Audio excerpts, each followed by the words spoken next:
வணக்கம். இன்றைக்கி நம்ம ஜஸ்ட் குக் சேனலில் உடம்புக்கு ரொம்பவே ஆரோக்கியமான வாழைப்பூ கூட்டு தான் எப்படி பண்ணுறதுன்னு பார்க்க போகிறோம். எப்போவுமே வாழைப்பூ பொரியல் பண்ணும்போது அதில் லேசான துவர்ப்பு தன்மை இருக்கும். ஆனால் கூட்டில் அந்த மாதிரி இல்லாமல் ரொம்பவே டேஸ்டியாக நல்லாயிருக்கும். எப்படி பண்ணுறதுன்னு பார்க்கலாம். ஒரு குக்கரில் 3 டேபிள் ஸ்பூன் அளவுக்கு சிறு பருப்பை நல்லா வாஷ் பண்ணிவிட்டு ஊற வச்சு சேர்த்துக்கோங்க. 1 டேபிள் ஸ்பூன் அளவுக்கு கடலைப்பருப்பு ஒரு அரை மணி நேரம் ஊற வச்சா போதும். அதையும் சேர்த்துட்டு கொஞ்சமாக மஞ்சள் தூள், பெருங்காயத்தூள் சேர்த்துருக்கேன். ஒரு மீடியம் சைஸ் வெங்காயம், தக்காளி, 5-6 பூண்டு பற்கள் சேர்த்துட்டு தேவையான அளவு தண்ணீர் விட்டு ஒரு 3 விசில் வரைக்கும் வேக வச்சு எடுத்துக்கலாம். இது வேகிற நேரத்தில் ஒரு மிக்ஸி ஜாரில் 2 பச்சை மிளகாய், 3 சில் தேங்காய், 1 டீஸ்பூன் அளவுக்கு ஜீரகம் சேர்த்து தண்ணி விட்டு விழுதாக அரைச்சி ரெடி பண்ணி வச்சுக்கலாம். ஒரு பாத்திரத்தில் தண்ணி சேர்த்துட்டு அது கூடவே 1 டீஸ்பூன் அளவுக்கு எலுமிச்சை சாறு சேர்த்துட்டு இப்போ வாழைப்பூவை சுத்தம் பண்ணி நம்ம கட் பண்ணி அந்த தண்ணி கூட சேர்க்க போகிறோம். எப்போவுமே நான் வாழைப்பூவை நாளே சுத்தம் பண்ணி ஒரு டப்பாவில் போட்டுட்டு நான் ஃப்ரிட்ஜில் வச்சுருந்தேன். இப்போ மறுநாள் கட் பண்ணிவிட்டு டைரெக்டாக அந்த எலுமிச்சை சாறு சேர்த்த தண்ணியில் சேர்க்கும்போது பூ அந்த அளவுக்கு கருக்காமல் இருக்கும். உங்களுக்கு எலுமிச்சை இல்லை அப்படின்னா நீங்கள் மோர் தண்ணியில் கூட சேர்த்துக்கலாம். நம்ம யூஸ் பண்ணும்போது ஒரு முறை அலசிட்டு அதுக்கு பிறகு நம்ம சமைக்கலாம். போலவே எல்லா பூவையும் கட் பண்ணி எலுமிச்சை சாறு தண்ணியில் சேர்த்துக்கோங்க. சமைக்கும்போது ஒரு முறை அலசிட்டு சேர்த்துக்கலாம். இப்போது எப்படி தாளிக்கிறதுன்னு பார்க்கலாம். ஒரு கடாயில் 3 ஸ்பூன் அளவுக்கு எண்ணெய் சூடு பண்ணிவிட்டு கொஞ்சமாக கடுகு, ஜீரகம் சேர்த்துக்கலாம்.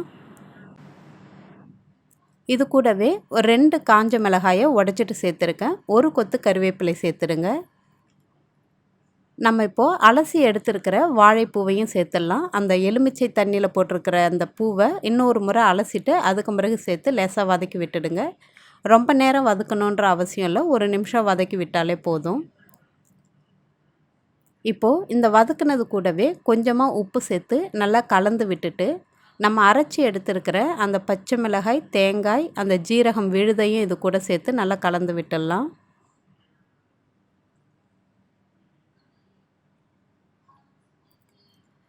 எப்போவுமே கூட்டு பண்ணும்போது அந்த பூவை அவிச்சிட்டு சேர்க்காம இந்த மாதிரி டைரெக்டாக வதக்கிட்டு சேருங்க. அப்போ தான் அதோடைய சத்துக்கள் நமக்கு முழுமையாக கிடைக்கும். இப்போ நம்ம வேக வச்சு எடுத்துருக்கிற அந்த கடலைப்பருப்பு, சிறுபருப்பு கலவையும் சேர்த்து நல்லா கலந்து விட்டுட்டு இன்னும் கொஞ்சம் கூட நல்லா தண்ணி விட்டு உப்பு சேர்த்து ஒரு 3 நிமிஷம் நல்லா கொதிக்க விட்டோம் அப்படின்னா அந்த பருப்பு, அந்த தேங்காய் விழுது, அந்த பூ எல்லாமே நல்லா ஒன்று சேர்ந்து வரும். எப்போவுமே கூட்டு பண்ணும்போது அந்த பருப்பு சேர்த்துட்டு நல்லா ஒரு ஒன்று சேர்ந்து வர்றதுக்காக ஒரு 3 நிமிஷம் கொதிக்க விட்டோம் அப்படின்னா அதோடைய டேஸ்ட்டு ரொம்பவே நல்லாயிருக்கும். நீங்கள் இது வரைக்கும் வாழைப்பூ கூட்டு பண்ணினதில்லை அப்படின்னா ஒரு முறை கண்டிப்பாக ட்ரை பண்ணி பாருங்கள். ரொம்ப துவர்ப்பு தன்மை தெரியாது. அதே போல் பூவை அவிச்சிட்டு சேர்த்துக்காதீங்க. டைரெக்டாகவே கட் பண்ணிவிட்டு நீங்கள் வதக்கிட்டு செஞ்சீங்க அப்படின்னா ரொம்பவே நல்லாயிருக்கும்.